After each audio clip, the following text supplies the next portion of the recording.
वक्फ आखिर क्या है, शुरुआत कैसे हुई और वक्फ बोर्ड एक्ट में बदलाव पर बवाल क्यों मचा है। वक्फ बोर्ड एक्ट को बदल दिया जाएगा। कहा जा रहा है कि भारत सरकार इसके लिए जल्द ही एक कानून लाने वाली है। आइए जानते हैं वक्फ और वक्फ बोर्ड के इतिहास और भूगोल के बारे में सब कुछ, साथ ही इसे मिले वो अधिकार भी जिन पर सवाल उठते हैं। वक्फ और वक्फ की संपत्तियों को लेकर हिंदुस्तान में गाहे बगाहे चर्चा होती रहती है। आपको वो याद होगा ही जब ये बहस चल पड़ी थी कि ताजमहल वक्फ की संपत्ति है या नहीं।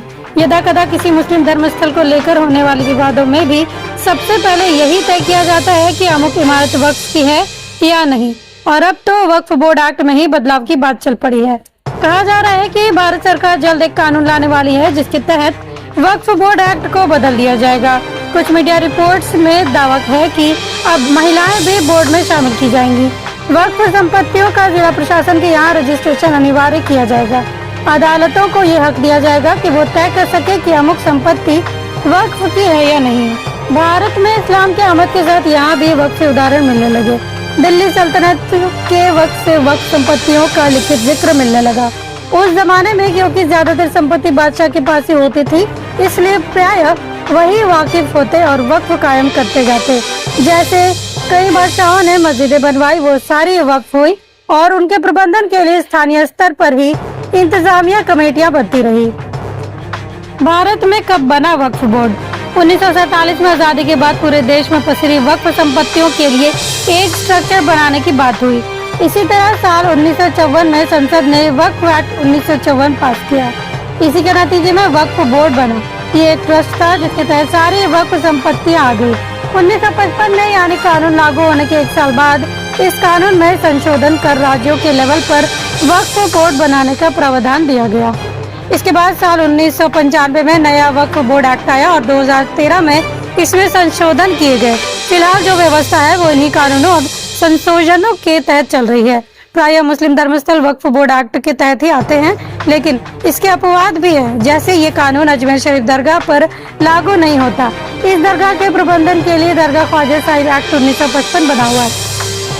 वक्फ की प्रॉपर्टी का मैनेजमेंट कैसे होता है? वक्फ संपत्तियों के एडमिनिस्ट्रेशन के लिए सेंट्रल वक्फ काउंसिल है। ये भारत सरकार को वक्फ से जुड़े मुद्दों पर सलाह देती है। राज्यों के स्तर पर राज्य सरकारें वक्फ बोर्ड को नोटिफाई करती हैं। इसमें दो तरह के बोर्ड बनाने का अधिकार दिया गया है। एक सुन्नी वक्फ बोर्ड है और दूसरा शिया वक्फ बोर्ड। आदर्श स्थिति में वक्फ बोर्ड की संरचना कुछ ऐसे होती है। इसके एक चेयरमैन होते हैं, 2 मेंबर राज्य सरकार नियुक्त करती है। इसके अलावा इसमें मुस्लिम विधायक, मुस्लिम सांसद, मुस्लिम टाउन प्लानर, मुस्लिम एडवोकेट और मुस्लिम बुद्धिजीवी भी शामिल होते हैं। बोर्ड में एक सर्वे कमिश्नर भी होता है जो संपत्तियों का लेखा जोखा रखता है। बोर्ड के सभी मेंबर्स का टेन्योर 5 साल का होता है। इसके अलावा राज्य सरकार एक मुस्लिम IAS अधिकारी को भी बोर्ड का मेंबर बनाती है। ये बोर्ड का CEO यानी चीफ एग्जीक्यूटिव ऑफिसर होता है। ये बोर्ड के फैसलों के इम्प्लीमेंट करता है और बोर्ड के अधीन आने वाली प्रॉपर्टी का इंस्पेक्शन भी करता है। कानून ये कहता है कि ये अधिकारी न्यूनतम डिप्टी सेक्रेटरी रैंक का IAS अधिकारी होना चाहिए। इसके अलावा वक्फ बोर्ड एक्ट के जरिए वक्फ से जुड़े मामलों के लिए कोर्ट भी बनवाया गया है। इसे वक्फ बोर्ड ट्रिब्यूनल कहते हैं। इसमें वक्फ प्रॉपर्टी से जुड़े मसलों पर सुनवाई होती है। अब बात करते हैं वक्फ बोर्ड की जिम्मेदारियों पर। वक्फ के जरिए आए दिन से एजुकेशनल इंस्टीट्यूट, कब्रिस्तान, मस्जिद और शेल्टर होम्स बनाए जाते हैं। वक्फ बोर्ड वक्फ के जरिए हुई आमदनी का सोर्स, कुल आमदनी और उससे किन लोगों का भला किया गया उसका लेखा जोखा रखता है और ये सुनिश्चित करता है कि सेंट्रल वक्फ काउंसिल के नियमों का ठीक से पालन हो। वक्फ बोर्ड से जुड़े विवादी क्लॉज। वक्फ बोर्ड एक्ट 1995 के सेक्शन 40 के मुताबिक अगर वक्फ बोर्ड को लगता है कि किसी संपत्ति पर वक्फ बोर्ड का हक है तो वक्फ बोर्ड स्वतः संज्ञान लेते हुए उसके बारे में जानकारी इकट्ठी कर सकता है और वक्फ बोर्ड खुद संपत्ति की इंक्वायरी करता है और इस पर फैसला सुनाता है। अगर किसी को वक्फ बोर्ड के फैसले से दिक्कत हो तो वो वक्फ बोर्ड ट्रिब्यूनल में आवेदन दे सकता है, लेकिन ट्रिब्यूनल का फैसला फाइनल होगा।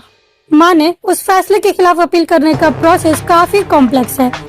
आप हाई कोर्ट जा सकते हैं, लेकिन एक जटिल कानूनी प्रक्रिया के बाद ही।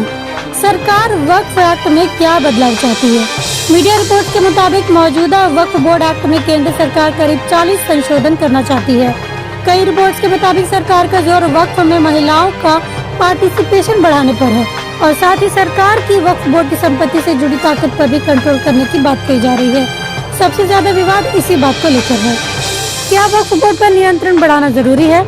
अगर हाँ, तो किन प्रावधानों में बदलाव की जरूरत है और सरकार को किन बातों का ध्यान रखना चाहिए?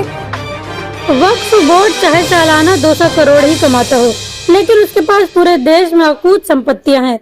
मीडिया रिपोर्ट्स के मुताबिक भारत में वक्फ बोर्ड के पास कुल 8,52,292 संपत्तियां हैं, जो 8 लाख एकड़ से ज्यादा में फैली हुई हैं। इनमें से कई इमारतें भारत के लिए सांस्कृतिक धरोहर की तरह हैं। कुछ वक्फ संपत्तियों को लेकर विवाद भी चले आ रहे हैं। ऐसे में सरकार वक्फ बोर्ड में जो बदलाव करेगी, उसे बहुत बारीक नजर से देखा जाएगा।